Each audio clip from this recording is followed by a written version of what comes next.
Okay, all right. Well, happy Friday. We are moving right along here. Oh, I posted a syllabus, and it's up now. So here, let me just highlight a couple things in the syllabus. You guys see this? Okay. Jeez. Okay, every quarter my syllabus just gets longer and longer and longer, but now it's got a table of contents so you can find your way.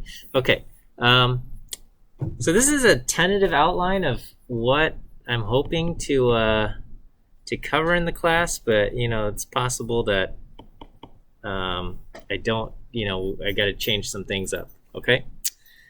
Anyway, let's see. Zoom off. Okay, so we'll have a final exam, and that's that. And then, so this is how I've done the grade breakdown. Okay, so lecture view quizzes. So that should be an easy slam dunk of points, right? You just watch the lecture, you answer your 3 questions, boom, 15% right there. Okay, Campus Wire, 4 percentage points. So just participate on the message board, answer questions, and upload each other's answers. And that should be fairly easy to get 4 percentage points. And each quarter, I offer an extra percentage point of extra credit, 5 percentage points, if you achieve Eagle status. And I would say, usually something between around, not quite 50%, but maybe like 40% of the class will achieve Eagle status by the end of the quarter. So with only 6 weeks, maybe that might be a tiny bit harder, but that should also be fairly straightforward. Okay, homework, that'll count for 30%. The final exam is 25%, and then we will have a final project, and this will be done in groups of 3 or 4. So go ahead and start thinking about people you might want to work with. Probably sometime, maybe during the 2nd or 3rd week, I'll have a sign-up sheet for you to kind of establish and tell me what your groups are. And then if some of you are struggling finding a group or something, we'll have a place where people can kind of congregate and try to find this thing. Okay, the final project is going to be a Kaggle competition. Have any of you done Kaggle competitions before? Okay, so yeah, maybe about a quarter of you. Okay, and so Kaggle is this kind of data science competition website, and there's different competitions. Some of them have like money prizes, okay, and others are just like for fun, okay. But basically, what we will have in this for this competition, and I'll explain. Where is it? I'm gonna have you perform some kind of supervised learning, and you will create a model. Okay, I will release to you training data. Okay, and I'll talk about the difference between training and testing data.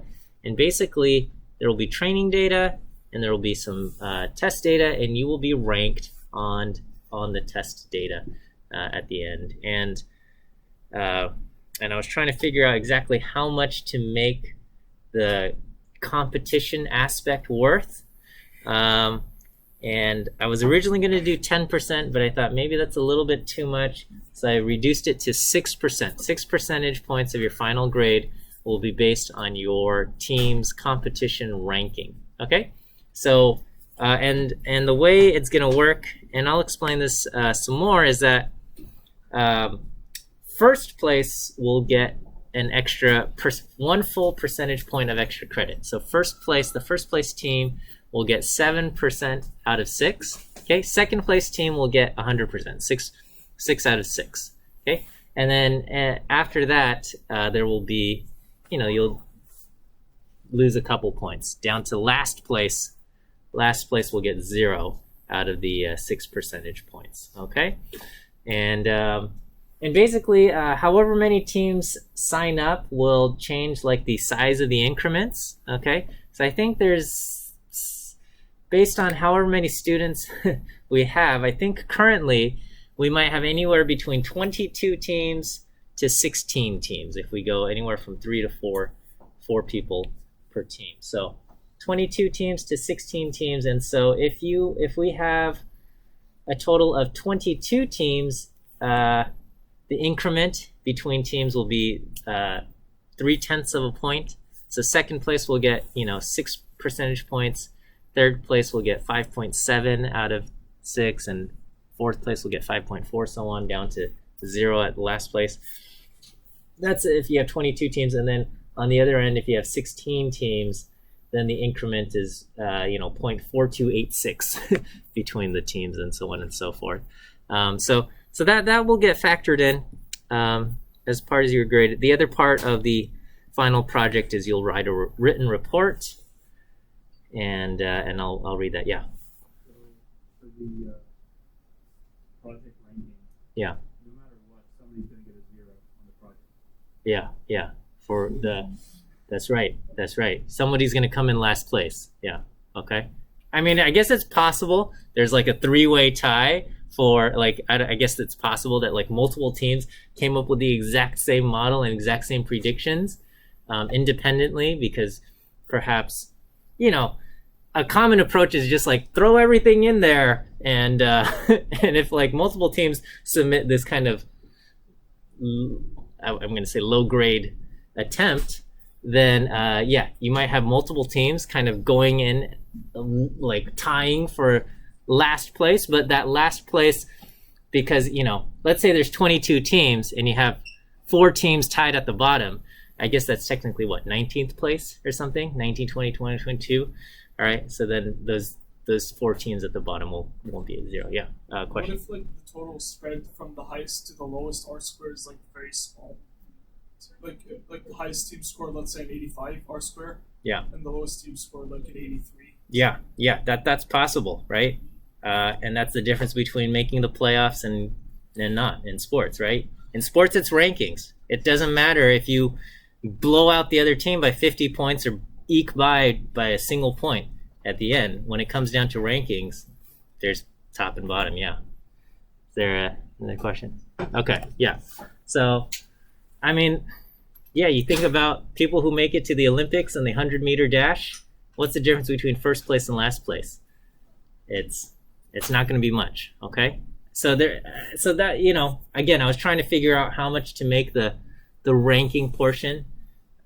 Settled on 6 percentage points. So that will be that. Okay. Got to put a little bit of skin in the game, right? Okay. So that's that. And okay. So we'll talk about, today's lecture is about splitting your data into training and testing. Okay. And training and testing will factor into how your scores get ranked. Okay. And so we'll let's get into this. All right. So today's lecture, I'm taking basically directly from our 2 textbooks. Okay. Now, the 2 textbooks, they have different goals in mind, right? And but there's a lot of kind of overlap between these 2 textbooks. Tidy Modeling with R has a very kind of practical approach, like what are the commands that you type into R to kind of do this modeling process, okay? And I think the tidy approach to modeling is really, it's an efficient and it's an elegant and it's a good approach if you learn it, okay? And then the other textbook that we're using, being Introductory Statistic to Statistical Learning with R, it has kind of a different approach of just like, hey, here are these different methods and different ideas, and these are kind of the ideas that you should be thinking about. And so, as I kind of construct these lectures, I'm moving through a lot of the content in both textbooks at the same time, but it means we're going to be like pulling, content from here and here, and things are going to be a little bit out of order. I'm hoping the way I present it will be in a kind of cohesive and coherent manner for you guys. Okay, so we're going to look. Hopefully you did a little bit of your reading and you got through the introductory chapters of 2 and 3. Maybe at least you glanced at it or you started your homework and things like that.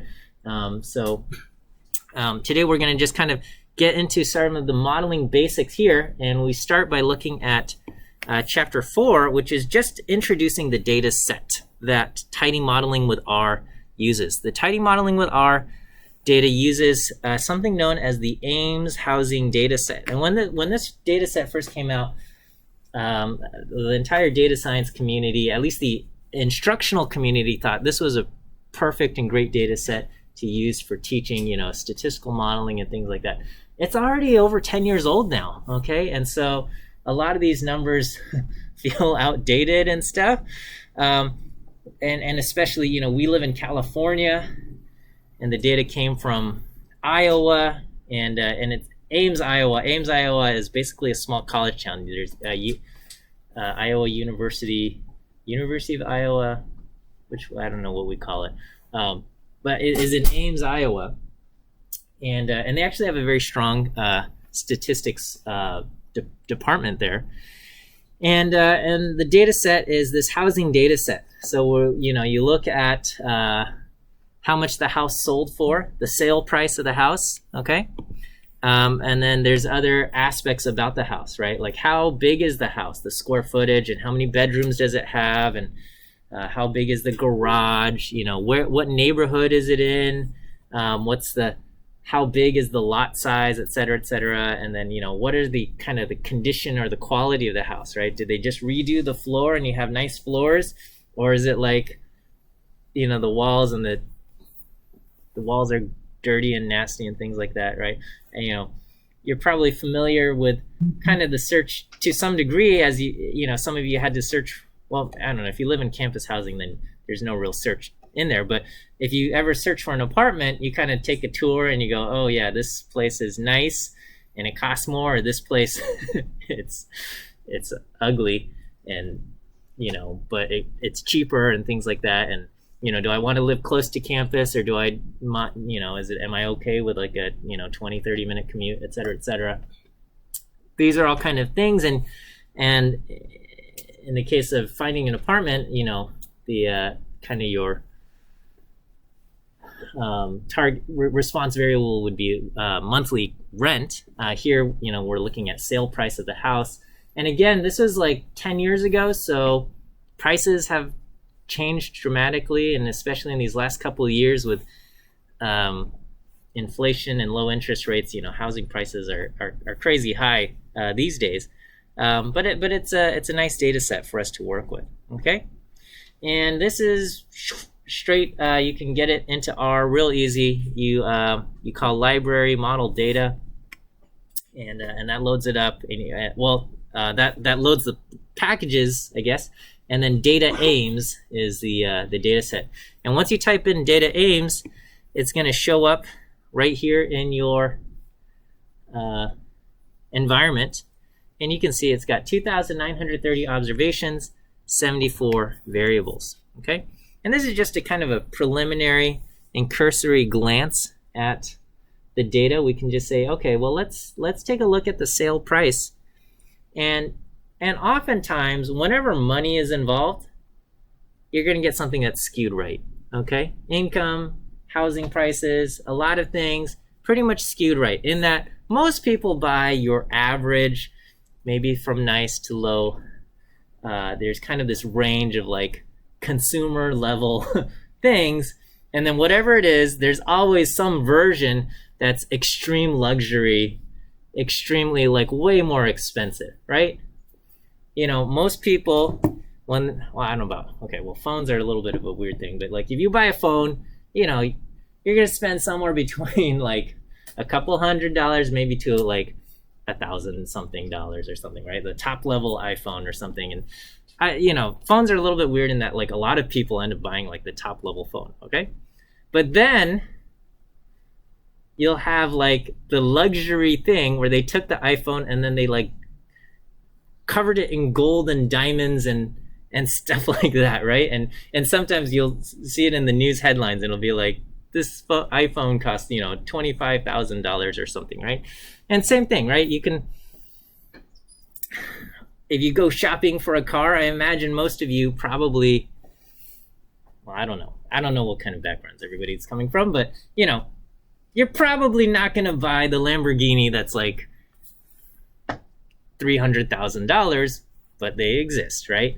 And so we see a similar thing, right? Like, well, first, not to say who wants to live in Ames, Iowa, but you think about most of the houses in Ames, Iowa, in this data set, most of them are under $200,000 at least at the time of this data, okay? And then certainly the vast majority, like 98%, 99% are under 400,000. But we have observations way out here.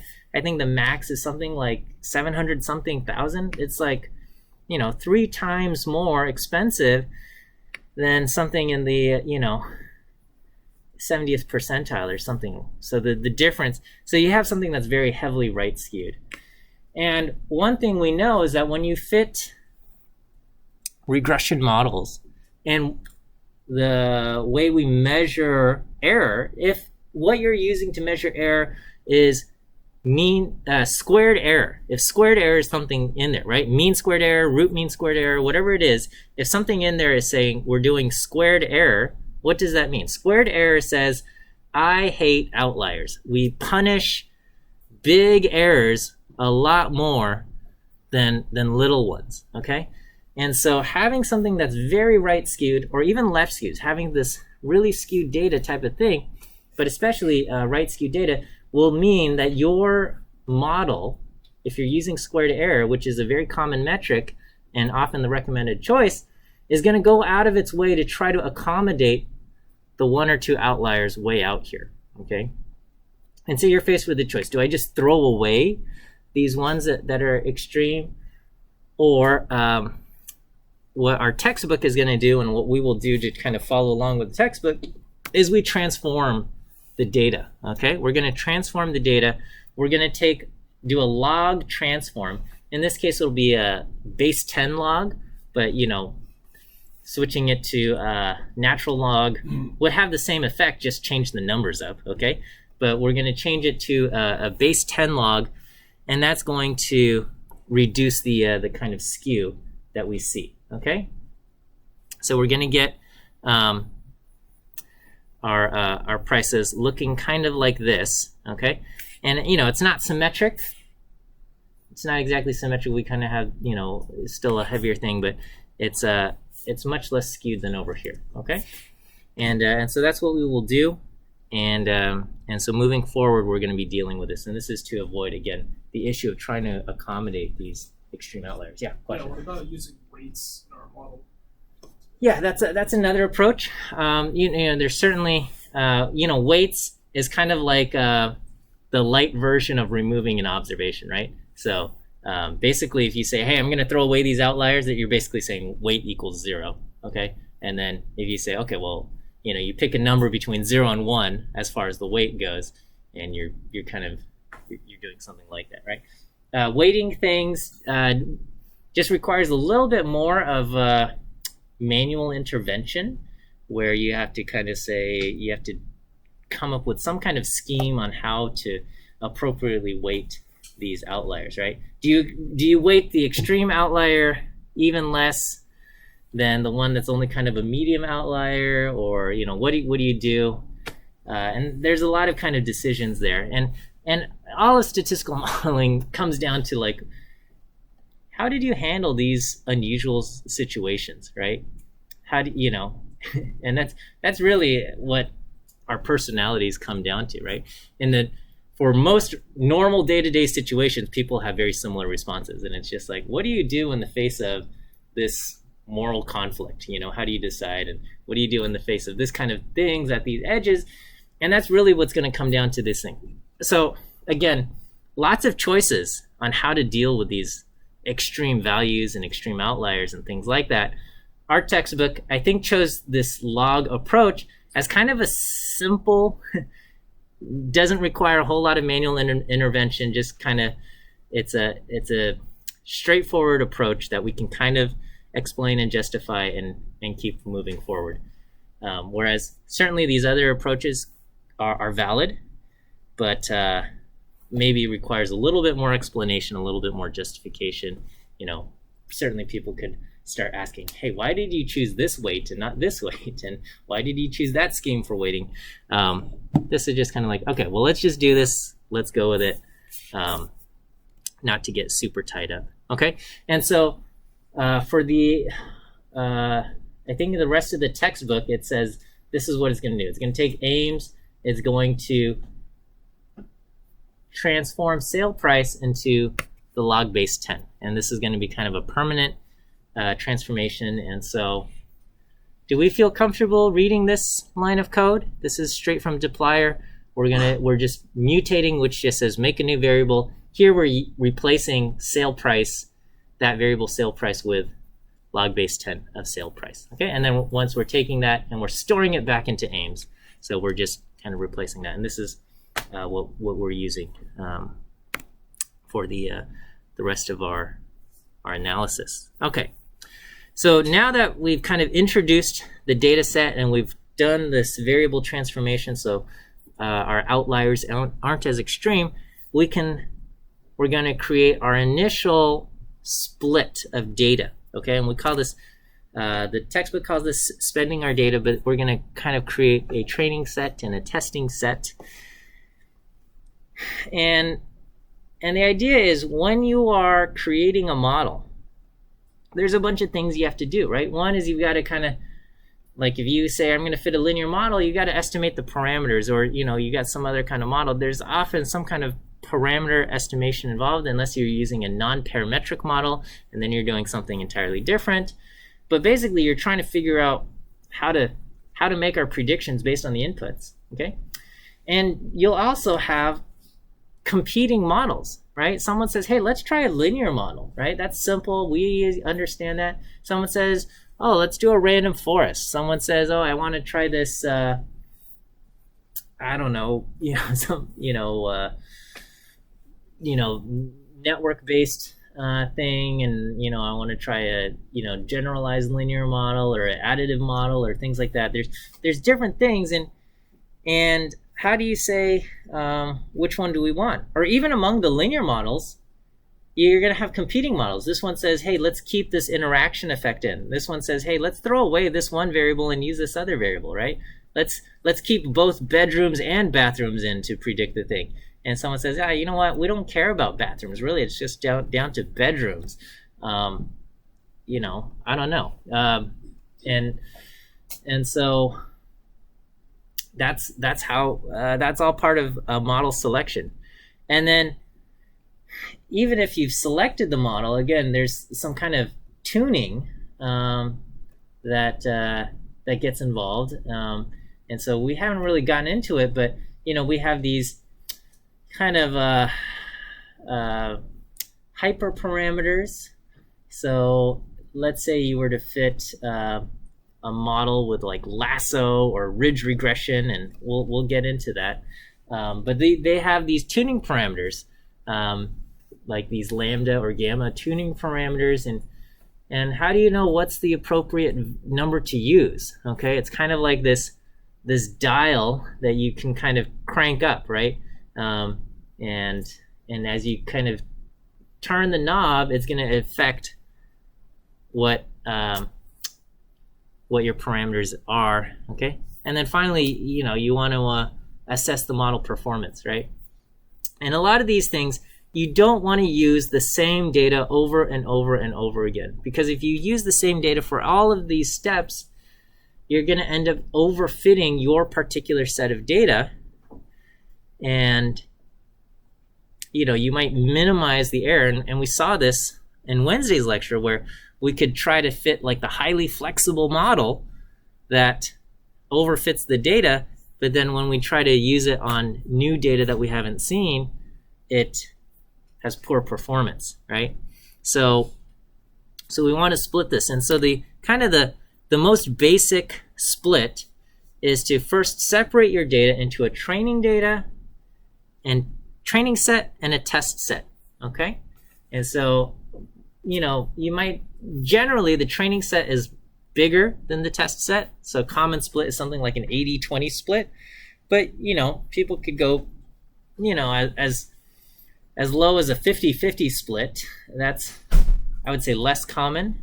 And then, you can also be a little bit more aggressive, a 90-10 split. But 80-20 seems to be kind of like a good rule of thumb-ish. But, certainly 75-25, not that unusual, and, anything in between, okay? You take that training data, and the training data is going to be used to estimate the parameters, to, develop new features, feature engineering, try out different models and things like that, okay? This has to be all done using the training data. All your kind of model development process should use only the training data. And the test data is kept separate, pristine, never seen, okay? You keep it in secret, and it should be separate from the model development process, okay? And only at the very, very, very end, once you've kind of gone through your model development thing and you say, hey, I've got these one or two models that I really like, okay? I think these are the winners.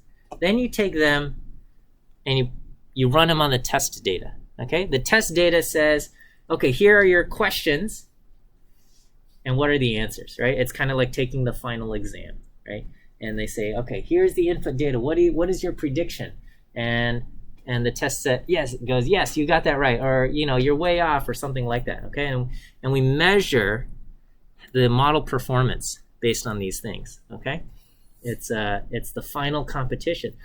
We don't want, like, let's say you came up with a great model over here, or you thought what was a great model, and you run it on the test set, and the performance is much lower than you expected. Okay, you don't want to then go back and go, okay, we got to redo everything, and then let's try it out again. Because what happens is that test data ends up becoming part of your modeling process. And so if you keep going back and forth, you're going to end up overfitting this test data. Okay, you're going to end up overfitting that as well. So it's important that you kind of go through the test set just one time at the end. Okay. Yeah. So let's say we built the model and the testing data shows that the R-square is really low, and we want to rebuild our model. Would we just start all over again by splitting randomly 80-20? Yeah. So what do you do when you thought you did a good job and you go run it and it's like crap, and you go what do you do? If you have the luxury of getting more data, that's better. I guess you can also just start the entire process, come up with an entirely new kind of training and test split, and avoid making some of the same mistakes. It's you're in a bit of a tough bind, okay? And so let me go back and explain. Go back to, what was it? Our course in the Kaggle Competition, okay? So I have this, I'm going to have this set of data that I hope is interesting, okay? And I'm going to split it into a training and a test, okay? And I'll probably do like a 75-25 split or a 70-30 split or something like that, okay? I'll give you some training data, and then I upload the test data to Kaggle, okay? And so, and then what I will give you is I give you the training data. The training data has all these rows along with all of the answers, and you use that, okay? And I will also give you the inputs of the test set, okay? So the test set, you get all of the X variables, but none of the Y. And your job is, okay, fit a model to the training data, and then run that model to make predictions on the test inputs, okay? And your model will output all of these predictions. You upload those predictions to Kaggle, okay? Now Kaggle takes my test data, the test set that I've provided, okay? And when I provide it to Kaggle, I provide all of the answers, okay? All of the outputs. And Kaggle's going to compare the output values you upload to the answers that I've uploaded, okay? But Kaggle keeps those secret. Now, Kaggle does something interesting even further, just so students can't game the competition, but also have an idea of how they're performing. Kaggle will split my data that I've uploaded into two parts, a public part and a private part, okay? So, let's say my test data set that I've uploaded to Kaggle has, 500 values in it, and your job is to predict these 500 values. So you upload your 500 values. Now, Kaggle secretly says, 30% of the 500, so like 150 of these values, go into determining your public score, and then the other 350 go into determining your private score. And so during the competition, you're allowed to upload, data sets up to Kaggle, okay? And when you do that, it'll give you a public score. It's gonna take all 500 that you've uploaded. It's gonna look up just the 150 that are relevant to the public part, and it's gonna calculate a score on those 150 and says, hey, your score is, 1.2, okay? We're trying to go for like minimal error, okay? 1.2, and then whereas this other competitor's team has a public score of 1.1, and this other team has a public score of 2.0 or something like that, okay? So that's the public part, okay? And that's going to be visible all the way through the end of the competition. The private score is never revealed until after the competition ends, and the private score is how you will be ranked, okay? And so sometimes students look at the public part and they go, oh, okay, let's keep tweaking our model so we climb all the way to the top on the public ranking. But if you do that, you're probably overfitting whatever rows happen to be part of the public leaderboard, okay? You don't actually even know which rows those are, but you might be overfitting that. And so at the end of the competition, the public and the private rankings are often, they're correlated, but there's definitely changes, okay? And so whoever was on first place in public is not necessarily going to be first place on the private leaderboard, okay? And that's an attempt to kind of avoid this problem of overfitting. But I also just want students to be aware of this process so that no one's like angry about, we were number one in the public part, and then in the private, we dropped down, 20 ranks or something like that, okay? Because that can certainly be disappointing. And there is always a little bit of subject of, just by random luck a little bit,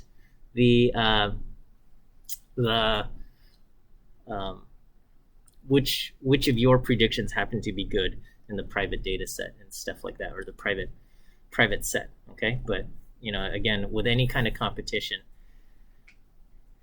skill plays a role, but luck also plays a factor in a role in there too, okay? Does that kind of make sense as far as how the Kaggle competition uses the test set, and some of it is truly hidden from the students, but there's like this public leaderboard as well. Okay. So Kaggle takes the training set and the test set and then further divides the test set into like this public and private part. Okay, well, how do we, before I forget, let me give you your first view quiz answer. Today's first view quiz answer is the letter D. D as in dog. D as in dog. Okay, so how do we split our data into training and test and so on and so forth? Okay,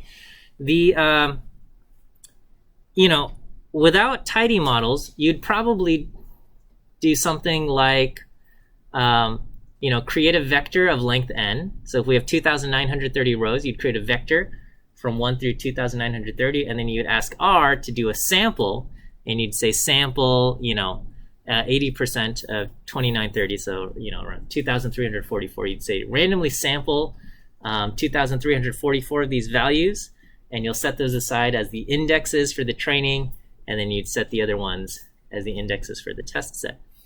The Tidy Models has, within the Tidy Models set framework, one of the packages is called RSample for random sampling.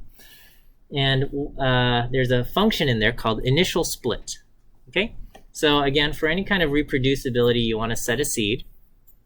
And here I'm just using the same seeds from the textbook, and you can use whatever you want.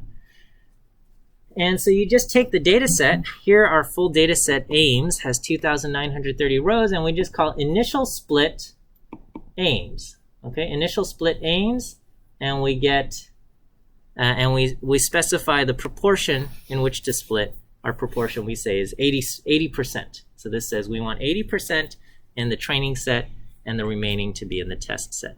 Okay. Now the object it returns is a split object. Okay. This is a split object. We're going to call this Ames split.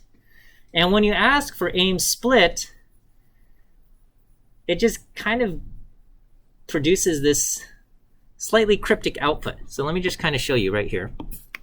So if I do dim Ames, we can see we got 2,930 rows. And let me do a set seed 501. Oh, you know what? Let me load up the Tidy Models packages. Sorry.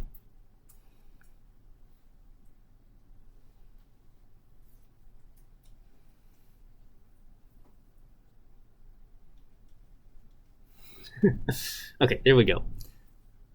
That's one drawback of Tidy Models. I think Tidy Models is super great, and the entire Tidyverse is great. But just when you load those in libraries, it always takes like a little bit of time. Okay, so we'll set the seed here, and then we're going to do Ames split. We're going to store our output into Ames split, and we'll do initial split on Ames. Our proportion is going to be 0.8. Okay, I think the default proportion is 75%. Okay, so here we go, and if we ask what is Ames split, it comes back and it just outputs this, right? We go, what is this? And we can kind of ask, what is the structure of Ames split? And we get, it's like, oh, okay, that's a little bit harder. Okay, so here's a list of 4. One's the data, and then it kind of comes with a few other things. Okay, but okay. So we have Ames split. This is what it looks like. And now to extract out the training set and the test set, we use these functions training and test. Okay. So if I call training on Ames split, it's going to return a data frame. Okay, or a tibble, I should say. And we can see the tibble that it outputs has 2,344 rows, as it says here. Okay, so the output of Ames split, or when you ask what is Ames split, it says analysis for the training set. It tells you how many rows. The assessment for the test set has 586 rows, and in total we have 2,930.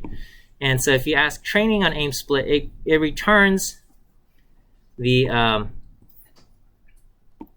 that data frame. Okay, and tibbles are nice in that like it just fits what it can fit. And so the entire data set has 74 columns, so it just kind of fits whatever the first 8 columns or so. And it says, yeah, you've got 66 more variables and 2,334 more rows and stuff. And so we can kind of take this and store it as Ames training.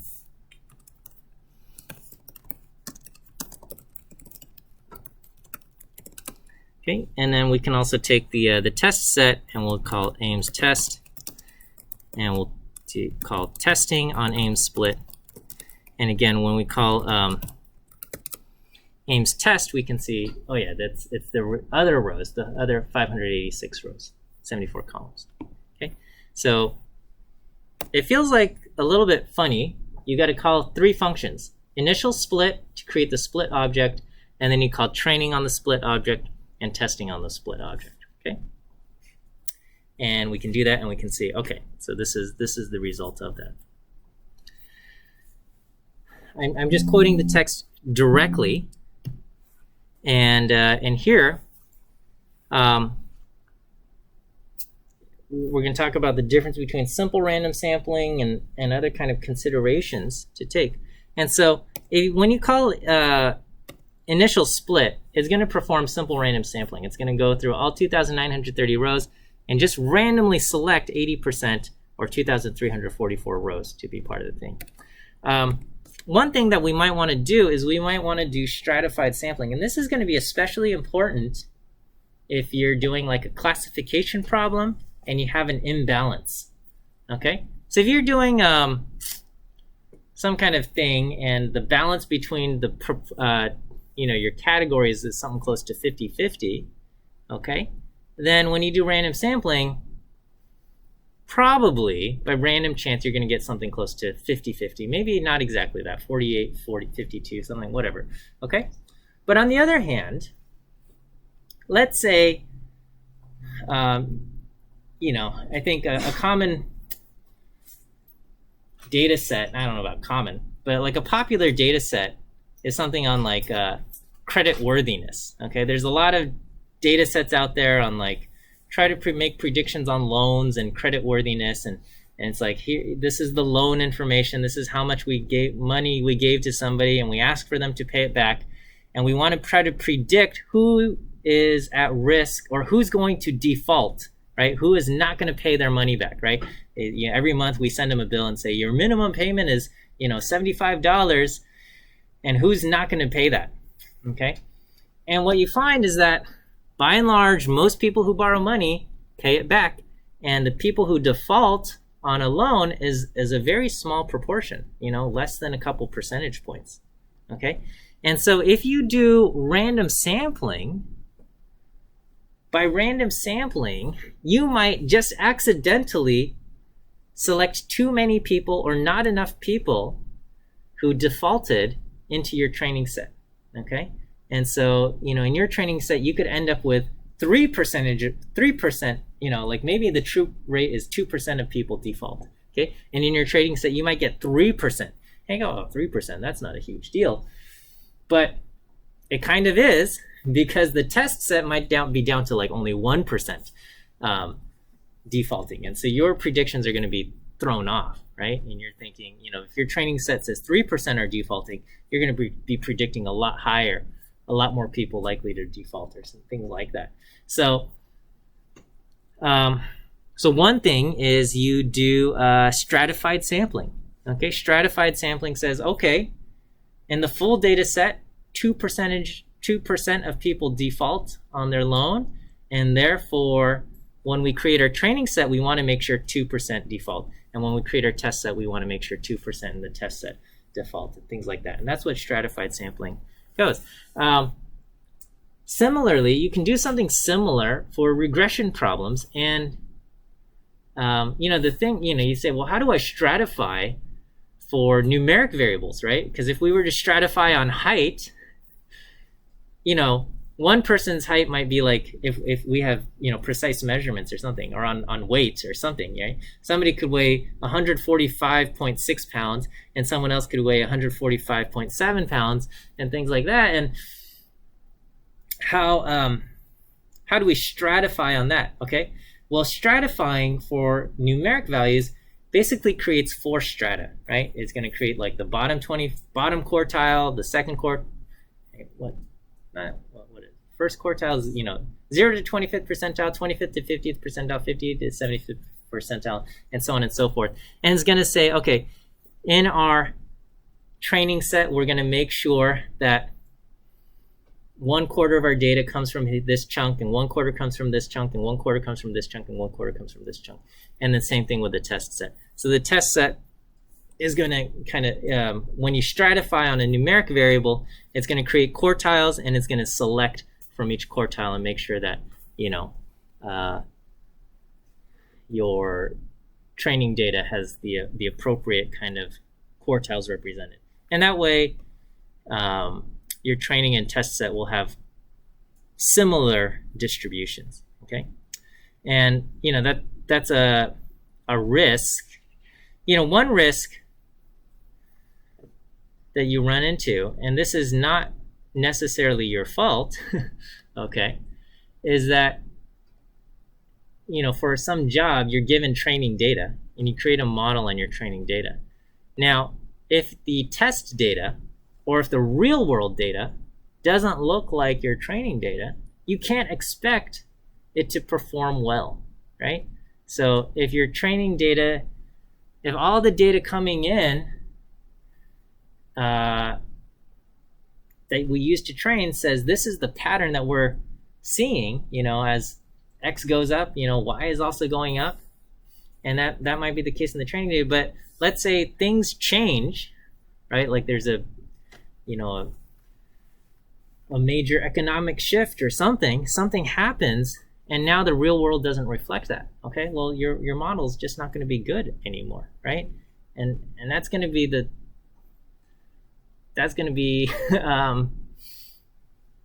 anything we're talking about, right? Like somebody could have been excellent and have for a particular sport or something, and then if they change the rules and they say, hey, you can't do this anymore, they may not perform as well, right? And things like that, right? Certainly some aspects of the model will still do well, but these things that have been changed, that's going to happen. So this kind of helps make sure that the test set and the training set look similar, and we're hoping that the data we have still reflects what's happening in the real world. I'm probably talking too slowly and talking too much, but okay, so we've done this. So if you want to do stratified random sampling, it's easy. All you have to do is you just specify this argument, strata equals, and you give it the variable that you want to stratify. In our case, sale price is a numeric variable, and when we do it, it stratifies on sale price, and it gives this to us, okay? And notice our dimensions just change ever so slightly, okay? So when we did the initial split, we have 2344, and I'm going to redo the split.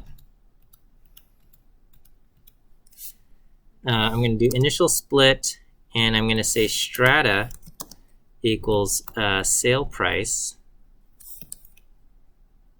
Is sale price capital? It is. Sale underscore price. Okay. And so now if I ask for what is aim split, we get ever so slightly. We went from 2344 to 2342 to try to kind of help make sure that we have the appropriate strata. It's stratified on sale price, again using the quartiles to do that. Okay, and you can and again with all of these things, I highly recommend just taking some time to read the documentation. Okay, and you can see, with strata, okay, so to connect stratified sampling and numeric strata are binned into quartiles, and that's how it's performing with the stratified sampling. Okay, there is, and then if you want further control, if you say, oh, I don't like the idea of quartiles and stuff, you can further, you can modify stratification variables by using make strata. Not going to get into it. This idea of binning into quartiles is good enough for most cases, though. I'm not going to worry about it, okay? But if you were like, oh, I really need to get it down to like the 10th percentiles or whatever, what do we call these things, the deciles and stuff, sure, you can do that, okay? But could be overkill. All right. There's another function called initial time split, okay? And what this does is it doesn't do random sampling. If you say like I want to do 80%, it's going to take the first 80% and make that your training set, and the last 20% will be your test set. And this makes sense for basically like time series type data, or usually you want to try to predict the most recent data. Okay, you want to try to predict the most recent things. If this is some kind of chronological thing, so you say, okay, based on the historical data, the first 80% of history that we're looking at, let's try to predict the last 20% or something. And so that would be initial time split. Doesn't do random sampling, just first 80 versus the last 20. So all of this has just been that we've been using has been all about kind of creating the training set and the test set. And what we said was that test set needs to be, locked away, hidden, and you don't want the test set to be part of your modeling process. Okay, you only use it at the very end to kind of measure your final performance. But how do we even get to the point where we say, hey, I like this model the most? Okay, well, we got to use our training data, and to do that, we're further going to divide our training set further. We're going to kind of divide our training set into what we call a training or analysis set and a validation or an assessment set. Okay, and so that's what we're going to do. So to get into that, I'm going to switch textbooks, and we'll go into cross-validation, Chapter 5 and cross-validation. There's actually a nice little diagram on tidy modeling with R. And so I'm gonna jump over to Chapter 5 in the Introduction to Statistical Learning. Okay, we're going to jump into Chapter 5 on this thing and talk about cross-validation. And then tidy modeling with R also talks about cross-validation, but not until Chapter 10 here. Okay, and the idea, this actually shows kind of a nice little diagram here. Can I zoom in? Okay, so we take all of our data and we split it into training and testing data. And then with our training data, we're going to kind of do this resampling or this cross-validation thing where each time we have an analysis set and an assessment set, or a training set and a validation set. Okay, and we just kind of repeat this a few times. And this is kind of the idea behind cross-validation, or K-fold or V-fold cross-validation. Okay, so the idea of cross-validation is that we're going to take our training data, again, so we've done the initial split. Test set, we're setting it aside, locking it away, keeping it a secret. Now we're going to take our training data and we're going to further divide that, okay? We're going to further divide that into, we can call this training again, or to kind of keep everything clear, we can call it the analysis set. And then we have a validation set, or the assessment set, okay? That training or analysis set we use to model the parameters, and then we do kind of this practice assessments, right? And that's used to kind of check to see if our models are performing well, okay? And we do this over and over. We kind of train on this data and develop our models here until we feel confident to face the final boss of the test set, okay? And so, the initial, the simple idea here is this one, they just split it in half, okay, randomly. And they say, okay, we have n observations, just randomly, just put some over here. And 7, 22, 13, this is supposed to be just arbitrarily or randomly selected numbers. This is going to be used for the training. And then the validation set, which has contains a bunch of other observations, including observation 91 and stuff like that, is over here. We estimate our parameters on this, and we measure our performance on this side. Okay. Now that I've switched to the other textbook, the examples use the auto data set, okay? And the auto data set contains information about different kind of cars or automobiles, and we're looking at what's the relationship between gas mileage and horsepower, okay? And unfortunately, this data set's also a little bit older, and we've built like better engines with higher performance and higher efficiency and stuff. But but this general trend still holds true, and that is big, powerful engines get less gas mileage than tiny little efficient ones, right? So if you think about that's kind of your general trend. So we want to know, so we're expecting this kind of negative relationship: more horsepower, lower gas mileage, less horsepower, more gas mileage. But the question is, what kind of model do we fit? Do we fit a straight line model? Do we fit a quadratic model? Do we fit some kind of higher degree polynomial? Some kind of non-parametric thing, right? And we might be getting a touch ahead of ourselves because we haven't even talked about fitting a model yet. But I'm just kind of throwing these ideas out here, and I'm assuming you guys are okay with just the concept of fitting a linear or a quadratic or a polynomial model. And I think we're also comfortable with the idea that if you make your model more complicated, you have more terms, you can generally eke out better performance, at least on the training data. You can increase your R-squared values, you can shrink the amount of squared error that you have between the data points and what your line is fitting, right? So what's the best model we should use, right? If we're only looking at the mean squared error in the training data, or only looking at the R-squared data, where it's going to just say, hey, pick the most complicated model, right? Now, in 101A, you learn kind of tools to say, like, well, maybe we shouldn't use the most complicated model, right? You check to see if your coefficients are significant in the first place, right? There's a test to see, is this coefficient that I'm inputting, is that significantly different from 0?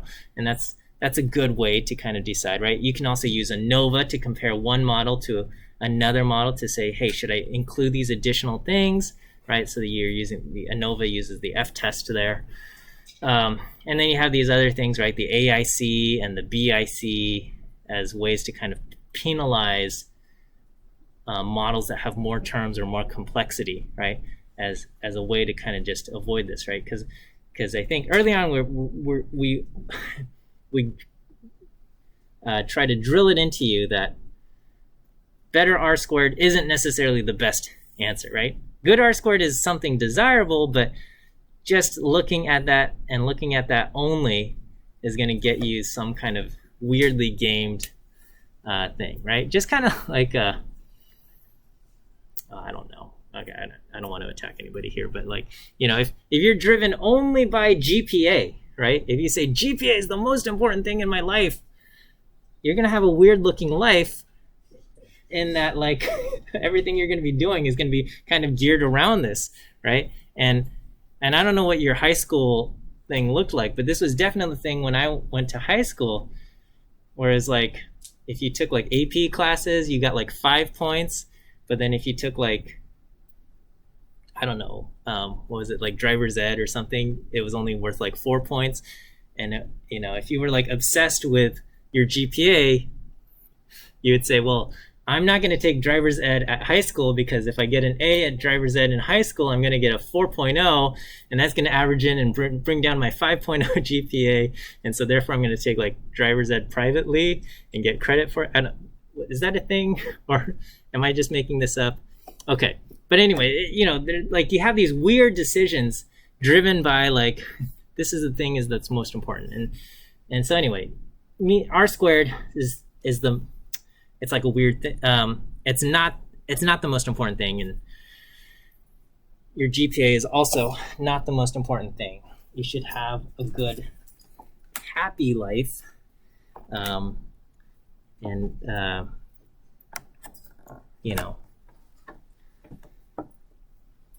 and even if 6% of your final grade in this course is determined by a competition that might bring in I still want you to enjoy the class here, okay? So what we do is we take our model and we measure its performance on the validation set, okay? And so here, this graph on the left says, okay, we fit a linear model to this, and we're going to test its performance on this, okay? And so, and if we looked at training data, what we would see is that as we increase the degree of the polynomial, the training data error would keep going down, down, down, down. But what we see here is we started off with a linear model, and our mean squared error was, I don't know, 23.5. I'm making that up, 23.8 something. Okay, we go to a quadratic model, and there's a huge drop in the mean squared error. We go to a third degree polynomial or fourth degree polynomial, fifth degree polynomial, and the amount of mean squared error changes a little bit, but it pretty much levels out. Right? So this would be a good indicator that, yeah, we should go up to the second degree polynomial, but going to third, fourth, fifth, sixth, seventh, eighth, ninth, or 10th degree polynomial isn't really helping us, okay? And we can kind of get this kind of conclusion just from cross-validation by using a validation set and testing it. It doesn't require us to understand what's happening with ANOVA and the F-test and to see if these coefficients are significant. Although that's the classical approach and it's still a good approach, it doesn't require us to do that. We can just kind of check the validation set and see how much improvement we get. Okay? Now, one thing about having a validation set is how well you perform, or what happens here depends very much on kind of the randomness of which data points end up in your validation set. Okay? So when we did this thing, these observations were 7, 22, and 13 were in my training set, and observation 91 was in my validation set. But if I set a different random seed, I could end up with observation 22 over here, and observation 91 is over here, and different things like that. And I would get a slightly different model, and my performance on the validation set will be different. Okay? And so this graph shows how much things change when you switch, when you use a different random validation set. So the authors of the textbook, so again, I copied this picture straight from the textbook, and when you do your reading, you'll see this picture. They said, hey, what if we just did a different random validation set, okay? And what we see is that, yeah, sometimes the error is as high as, you know, whatever, 29 over here. Sometimes it's as low as 21 for a linear model. And then when we switch over to the validation set, you know, all of them show the same thing where we go from a linear to a quadratic, there's a huge drop. And then all of them also show that when you go from a second degree to a third degree to a fourth degree, you don't get a whole lot of improvement.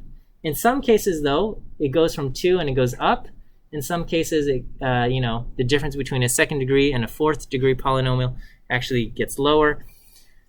So we see similar patterns, but the values for the mean squared error differ quite a bit from one random validation set to another random validation set. So that's what we have here, okay? So this is just to show that what we're getting depends on which validation, how we're using our validation set, okay? Or which random validation set we get. Okay, any questions on what these pictures represent? So that's the drawback of having just one validation set. If we take our data and we split it, our training data, into kind of this, you know, training and a validation set, or analysis and assessment set, and we just do it once, it's subject to a lot of kind of randomness, right? And depending on how big your validation set is, you know, your training ability is hindered, right? Generally, you want as much data as you can get in your training data in your training set, but I mean, at the same time, you still need to validate, and so, you know, exactly how much of a split you do, 80-20, 75-25, something around there, okay? So rather than using just one validation set, there's a few other approaches. We can do leave one out cross-validation, and we can do k-fold cross-validation. Okay, let me go ahead and give you your second view quiz answer for today. Second view quiz answer today is the letter A. A as in apple. A as in apple.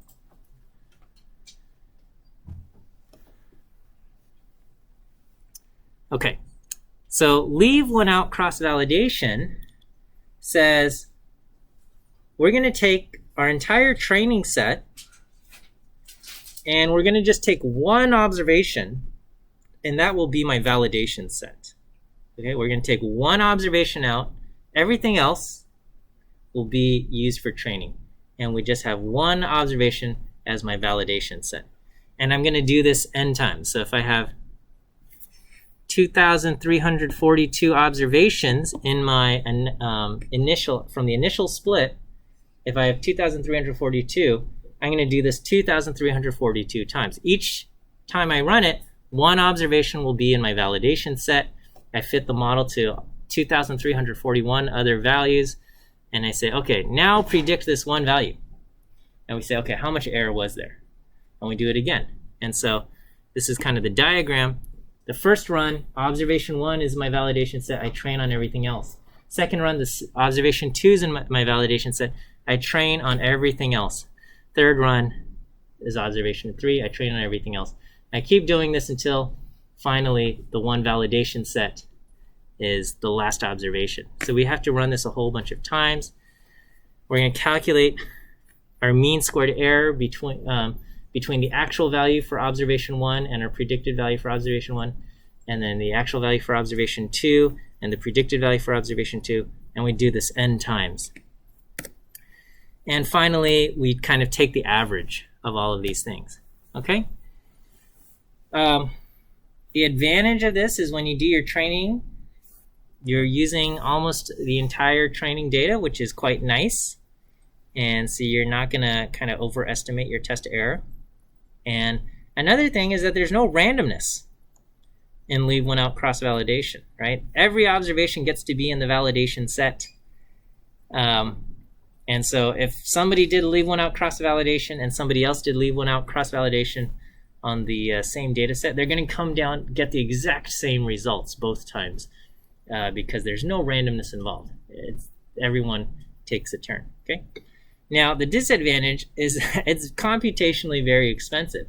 2,344 data points in my training set, or 342 data points in my training set, means I have to run this 2,342 times, which, you know, I mean, this is not a huge data set, right? You can imagine a data set where you got millions of observations and you got to run this a million times. So it's very computationally expensive, okay? The tidy modeling with R textbook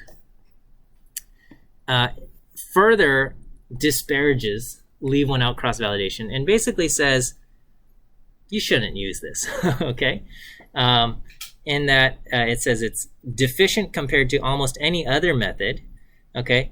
And so for anything but pathologically small samples, so anything but like the smallest of samples, it's computationally excessive and it doesn't have good statistical properties. The R sample package contains a function called leave one out CV, but they are it's not recommended, and it's not the other kind of tidy models packages and frameworks makes a better use of the other methods like the K-fold or V-fold cross-validation. Okay, so instead of leave one out cross-validation, we have K-fold cross-validation, and the tidy modeling with R textbook calls this V-fold cross-validation. Okay, but it's the same exact idea. And the idea here is we're going to take our data and we split it into K different groups or folds of approximately the same size. And when we do this, we take each fold or subset of the data and we're going to use that as the validation set, and then the remaining folds or subsets get used as the training set.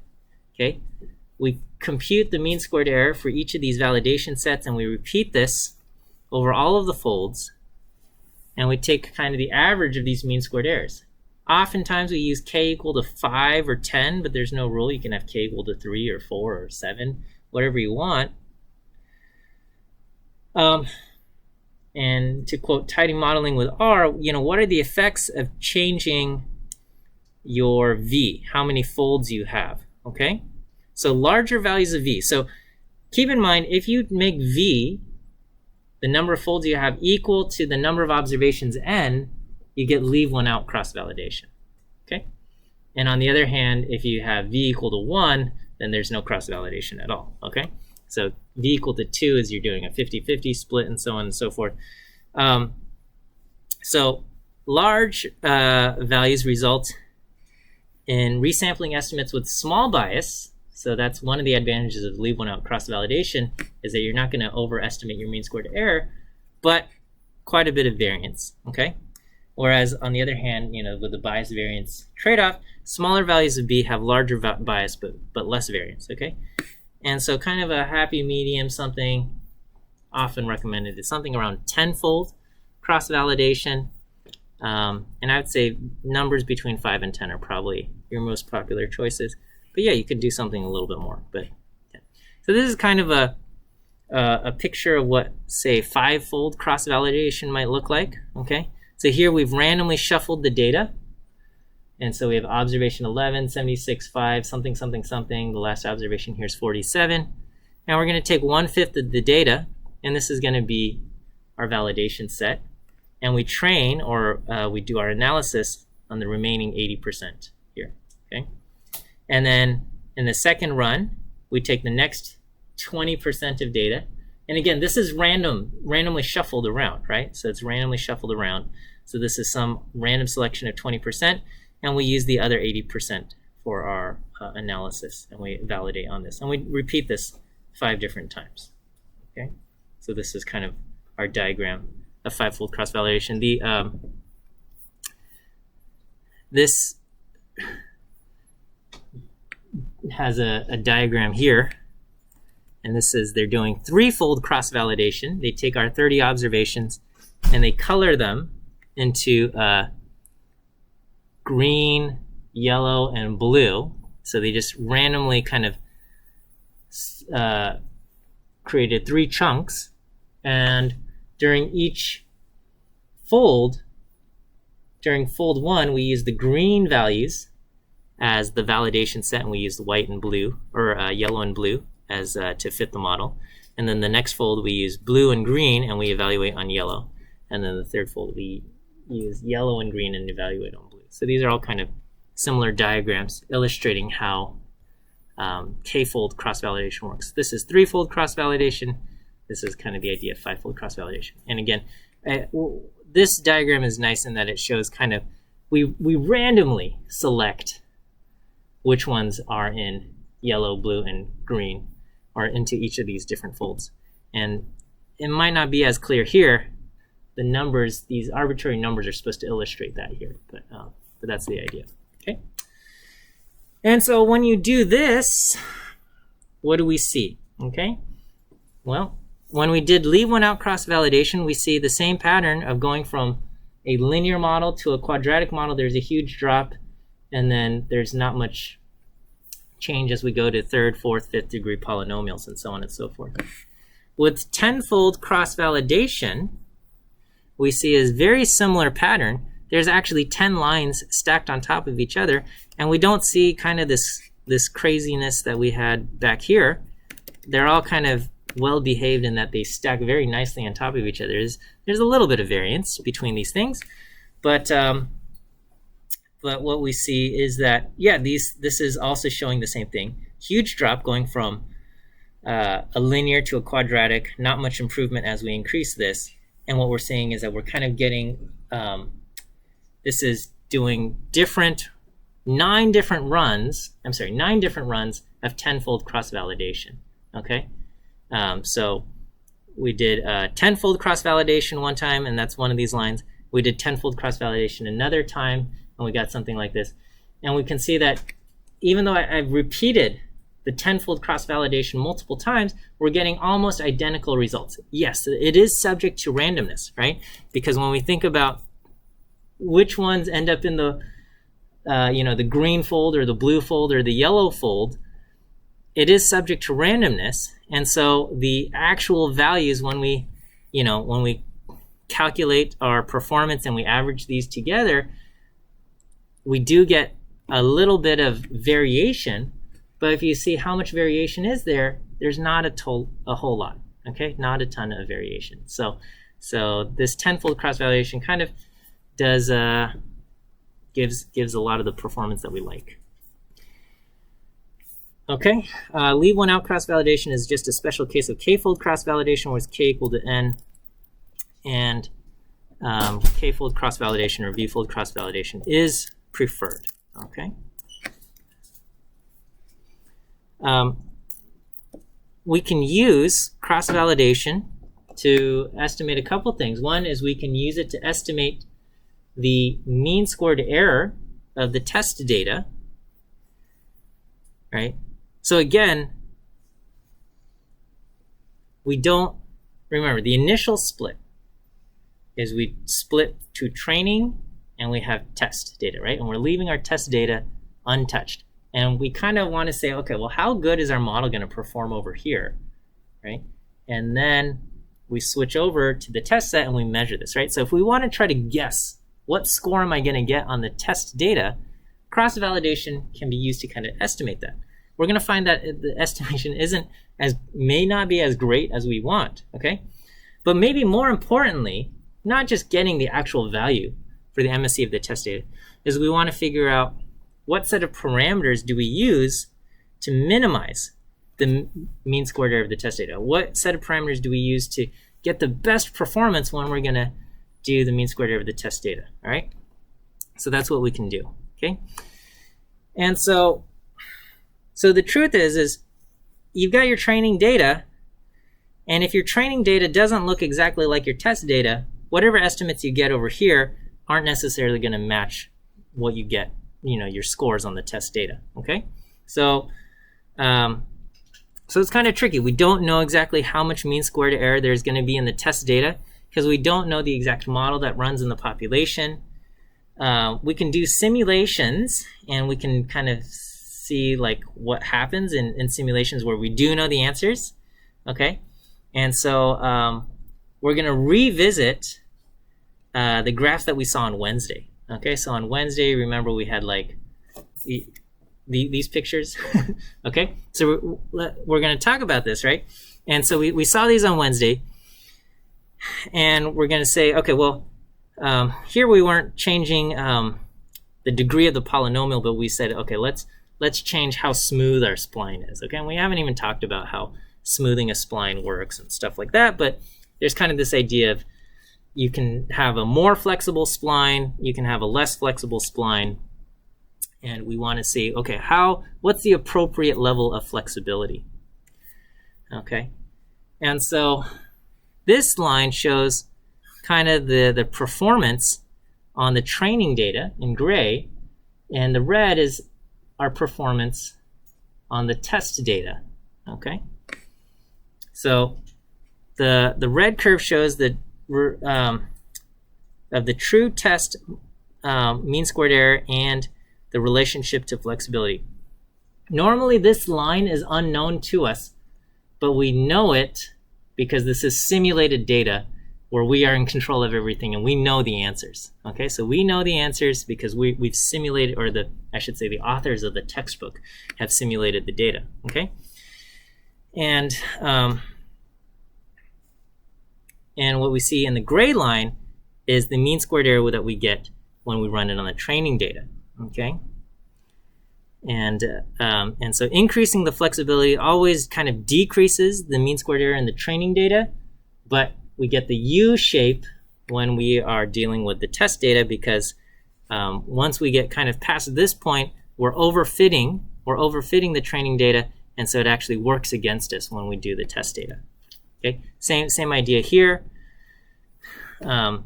As we increase the flexibility, the training data mean squared error goes down, but once we get past a certain point here, we're overfitting our data, and so our test data keeps going up and up and up. Okay, and again here with the linear model we have that.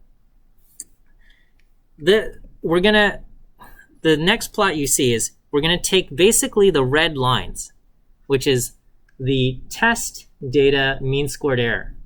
Okay, the test data mean squared error. This test data mean squared error for these different models, the test data mean squared error. Okay, and we've drawn them again here. Okay, except this time they're drawn in blue. Okay, so the test data mean squared error is drawn in blue here. The test data mean squared error is drawn in blue here, and the test data mean squared error is drawn in blue. Okay, we are trying to estimate what is the mean squared error. We're trying to estimate it using cross-validation. Okay, so we're gonna run leave one out cross validation. That's the dotted line. We use tenfold cross validation. That's this orange line. Okay, and we use cross validation to try to estimate what is my mean squared error going to be in the test data set.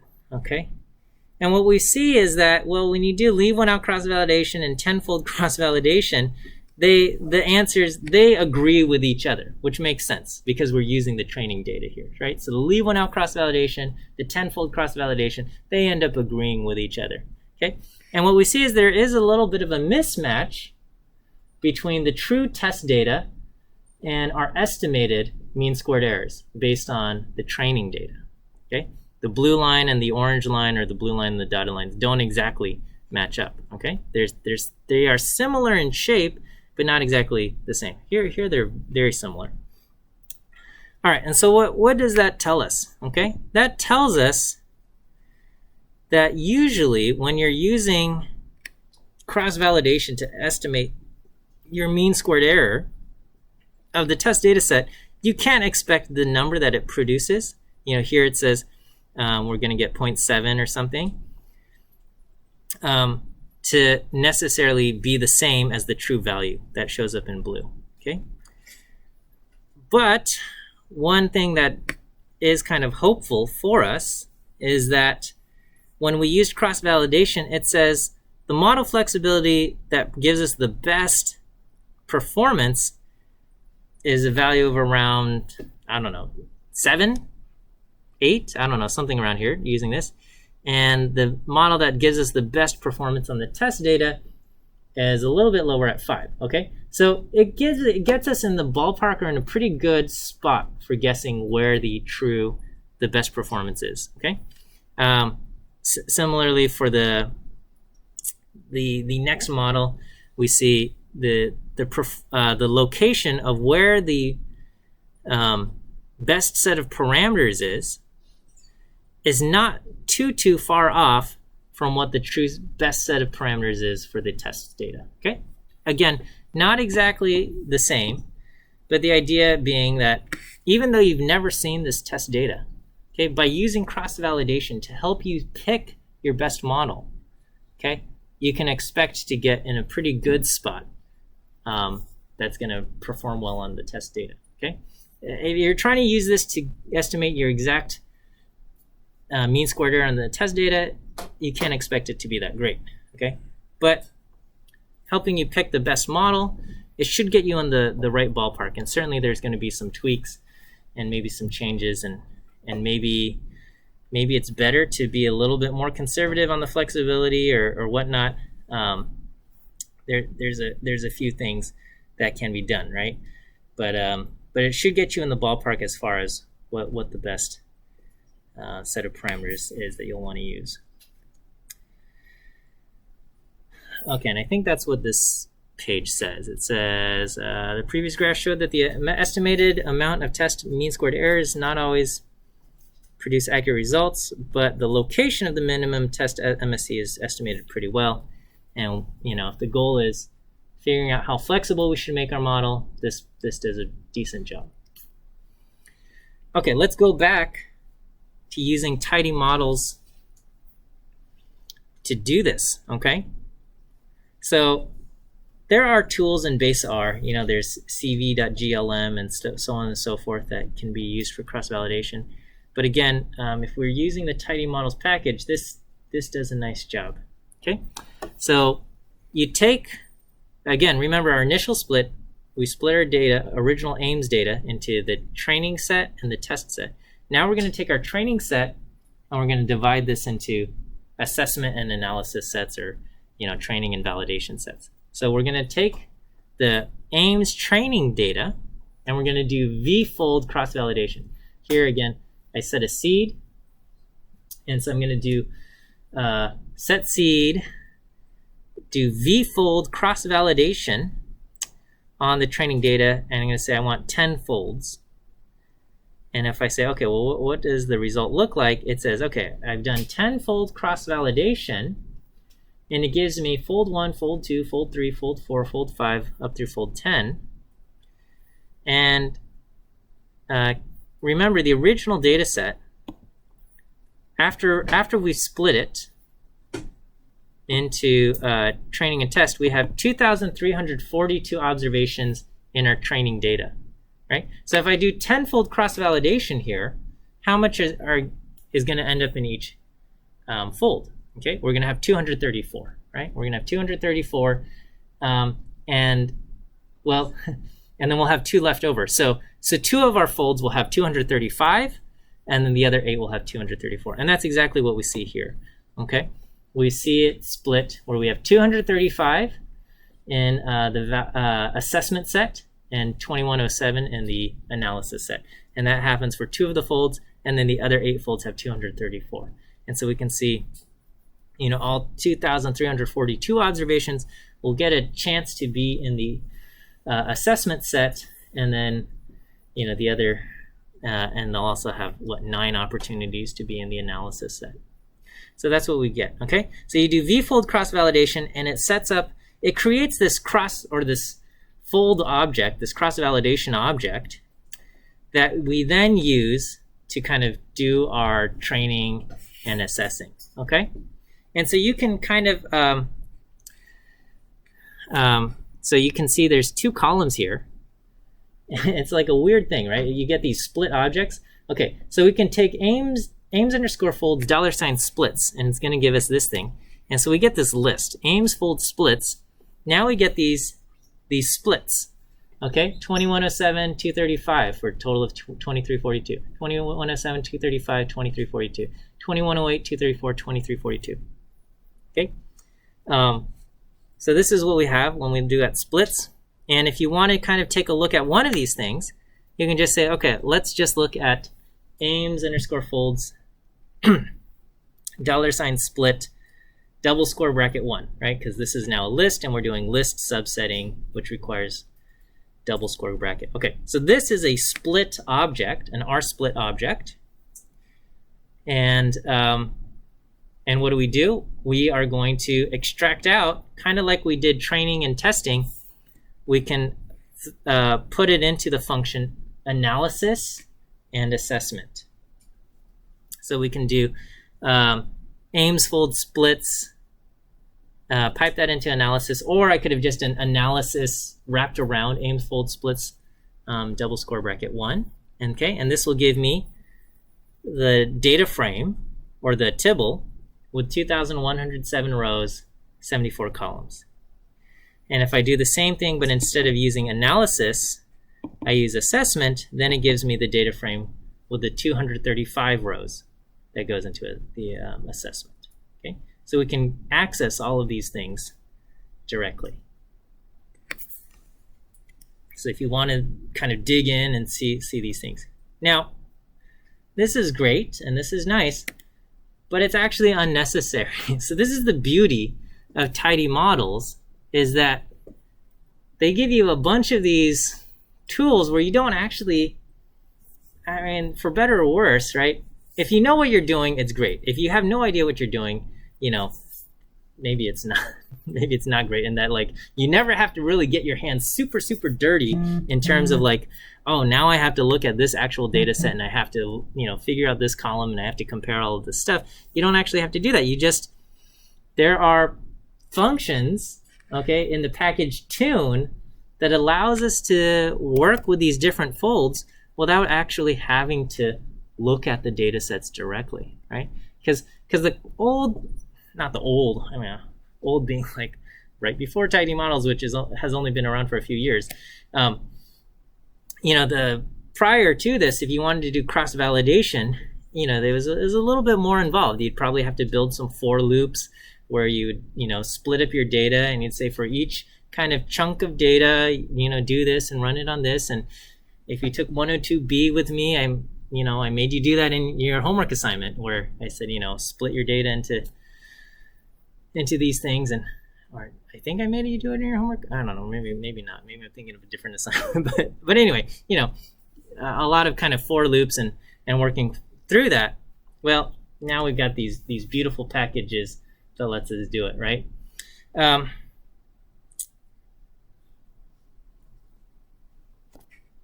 okay, so another tool is, well, we can improve our performance by repeating the cross-validation, okay? And we saw this like several slides ago, okay? Here they repeated tenfold cross-validation 9 different times, okay? And if you wanted to do something similar, and we end up getting similar performance, which is reassuring to us, okay? You could do that again, all right? You can do that, and you don't have to do v-fold cross-validation with v equal to 10, and you repeat this again. You can just, within the command, you can just say, hey, I want you to repeat this 5 times. So do tenfold cross-validation and do it 5 times, right? So, you know, it splits it up into 10 different things, and it does the cross-validation, and then it does it again and again and again, right? 5 total times. Each time we have tenfold cross-validation, and you can see this is repeat 1, and there's folds 1 through 10, and then you also see repeat 2, folds 1 through 10, repeat 3, so on and so forth. Yeah, question? Can you describe the statistical implication of like doing this versus like if you just had 50 folds? So yeah, so 50 folds. So again, as you increase the number of folds, the number of observations in your test set, or test set, validation set gets smaller and smaller and smaller. Okay, and so with 50 folds, you're going to do this thing 50 times, and you're testing on just, you know, rather than testing it on 235, you're going to be testing it on, you know, what's that divided by 5? 47 or something like that. Okay, 47 observations. And basically, you're going to get, with smaller validation sets, your estimate of the true mean squared error on the test set will get better and better from a, what do I call it, from like this meta perspective, okay? But okay, so let me pause and back up. Sorry. More folds generally means less bias, more variation. Okay. Now you might go, what do you mean less variation, less bias, more variation? Because with leave one out cross validation, we only see one thing and there's no variation there. Okay. What we're talking about is, what if you had a different train test split? Okay. Because remember, this is now being done on the training set of data, and we're going to kind of measure it on the test set later. Okay. So what if we had done a different train test split? Okay. If we had a different train test split, our leave one out cross validation values will end up different. Okay. And if we did a different train test split, we would also get, every time we run it, we would get different leave one out cross validation. Now, in the long run, if you repeat this initial train test split and you do leave one out cross validation on your training set, in the long run, you'll have low bias in that the leave one out cross validation performs the best, or performs very well. Okay. Whereas your k-fold, your tenfold cross validation or something, okay, there, you know, let's switch to say twofold cross validation. Okay, you're going to get quite a bit of bias between the estimates that it gives, but you're going to get less variation from if you do a different initial train test split. Okay, and you get different training data, different training data, different training data, you're going to get less variation. Whereas leave one out cross validation, you're going to get more. Okay, so same thing if you did 50 folds. With 50 folds, you're going to approach more on that leave one out cross validation side, where you have more variation in that it depends on the initial train test split, okay, versus on the fewer folds, you're going to get less variation. And so by just repeating it 5 times and keeping 10 folds each time, then you reduce the amount of variation, okay, less variation, and you will improve the precision of your measurement in that, like, you're getting 5 of these things, right? So it's like you're kind of taking like almost like a yeah, how do you explain? You're getting a better estimate by kind of repeating the process, right? So it's like if you want to be confident about a certain measurement, is you can like measure the same thing more than once, rather than I don't know, just doing it one time. So yeah, I would say do 10-fold cross-validation multiple times rather than 50-fold cross-validation or something. Okay, there are if you read this textbook, there are even more things in chapter 10. In chapter 10, section 2, there's more stuff. I'm not gonna get into it. Okay, so there's Monte Carlo cross-validation and bootstrap for model reassessment and blah blah blah. No worries. Okay. Now, again, getting a tiny bit ahead of ourselves because I haven't even showed you how to fit a model using the Tidy Models package. It's kind of a trip in that, like, you're used to using LM, maybe GLM and stuff like that, and the way you fit models with Tidy Models is quite a bit different. Okay. And you're going to kind of create this model object, or technically what we might call a model workflow object. Okay, and so, but once you've created a model workflow object using kind of this Tidy Model setup, then it's really nice in that you can measure your model's performance by using this function fit resamples. Okay, so you give it fit resamples and you give it the object that you created using k-fold or v-fold cross-validation. So, we ran v-fold cross-validation. We did 10-fold cross-validation. That was formed in Ames fold, or if you did the repeated v-fold cross-validation, you can plug that object in. And all you do is you say, okay, take this model that I've designed and fit it on these resampled, these v-fold cross-validation folds that I've set up, right? Take it and run it, 10 times on these things. And every time you do it, measure its performance. And it's all done with just this simple command. You don't have to manually go through and say, okay, let's retrain the data on the training set and let's measure its performance on the validation set. Okay, and then let's go to the next fold and do it again and do it again. And you create this model workflow and you just say, hey, run it on the fit it on the resamples and measure it. And when you do this, it's gonna produce kind of two sets of data that you can work with. One is going to be the metrics, and one will be the predictions that you can actually dig into. So if you have 10-fold cross-validation, it's going to automatically fit it to all kind of 10 folds, and it's going to calculate and store the metrics like the root mean squared error for the 10 different folds of the data. And by default, it'll just average them together. It's going to say, okay, this was what we got for fold 1, and this is what we got for fold 2, and fold 3, and fold 4. And here's all 10 folds, and let's average them together. It's going to do that.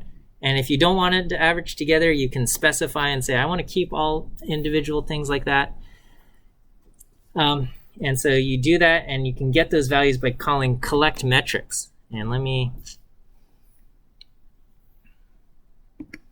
let's come down here. So you can kind of take your model specification, you run it through fit resamples, or your workflow, you do fit resamples, and then and it runs through it, and the output will have metrics and predictions. I guess notes if it encounters warnings and stuff. So sometimes you fit something and it encounters warnings.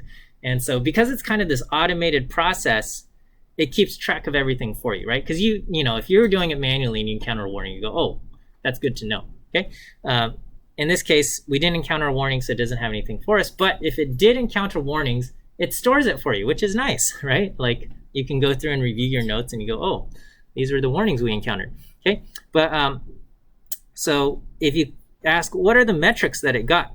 Okay, you can say collect the metrics on this. Here we ran a random forest model. Okay, and that's coming up later. But we can say, okay, well, what'd you get for the root mean squared error? And it says the average of the 10 folds is 0.0721. We had 10 folds, and this is our standard error. RSQ, what is RSQ? It's something else, okay?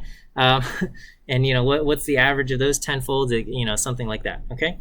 So it's nice. You collect the metrics, and you can run this for one possible model. You've got another possible model that you can run it through and collect the metrics, and you get this stuff, okay? And then if you want to collect the predictions, you can take the results there, and you say collect predictions, all right?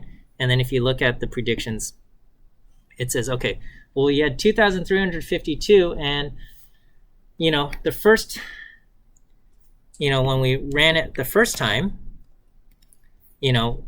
it takes basically, you fit on the 2107 and you predict on the 235, right? And it predicts it on this set and this set and this set and this set and all of these things. And when you total them up, you're going to get basically every observation gets a turn to be part of the validation or assessment set.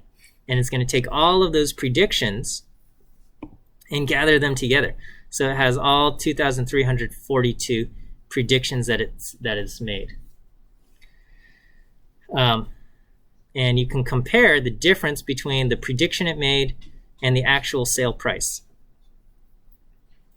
Okay, in our case, the Ames data set, right? So we can compare these two things, and we can plot the prediction versus the sale price, and what we see is, yeah, you know what? Pretty good performance. Okay, pretty good performance, except what are these things, right? We predicted a sale price of something around 5.0, 4.9, and the actual value was 4.1. What happened here? Okay, and you can look those up, right? You can look those up. You can say, okay, let's take the value of the residuals and take the absolute values and arrange them in descending order, and we can say, okay, our biggest residuals are right here where we predicted 4.97 and the actual value was 4.11, and we predicted 4.93 and the actual value was 4.12. This is row 32, row 317, and we can look those values up, right? So anytime you get like outliers in your performance, in your metrics, it's always good to look these up. This is an important step that I think people don't do often enough, is you get outliers and they go, oh, that's weird. The end. And really you should look it up. You should look up what is going on with this outlier. And maybe you look into it and you go, I can't explain this. Maybe there's something wrong with my model. Or something else is you look into it and you go, oh yeah, this house was like burned out, okay? This one had suffered a fire. And so when you look at the metrics, right, how many bedrooms and how many bathrooms and the square feet and stuff, you go, okay, it looks like this, but then for whatever reason, this aspect of it, like having caught on fire, wasn't mentioned in there, or like maybe somebody died there or something, right? These are things that could affect the stuff, and so maybe we predict it, is worth something, but something else. And so if you know that aspect, that'd be great. If you have no knowledge of the subject, then you're kind of in trouble, right? So I will hit this, emphasize this point over and over again. Oh, let me give you your last view quiz answer. Last view quiz answer is E. E as in elephant. E as in elephant. E as in elephant is your last view quiz answer. It's important to have domain knowledge. The more knowledge you have about specific things, the better equipped you'll be, right? So if you're a fan of basketball, and you see something unusual, you can say, oh yeah, I know something about this player, right? And that's why this is what we're getting. Versus, somebody who has no clue about the subject, they're going to be less equipped to do an analysis there. Okay, that's all I've got for you today. We'll end here. Have a great weekend. Work on your first homework assignment. I think it's due. I think I made it due Monday or something. So so work on that. I'll post up the next homework assignment in the coming days, maybe Monday or Tuesday of next week, and that will start getting into fitting models and stuff like that. Okay, have a great weekend. We'll see you on Wednesday.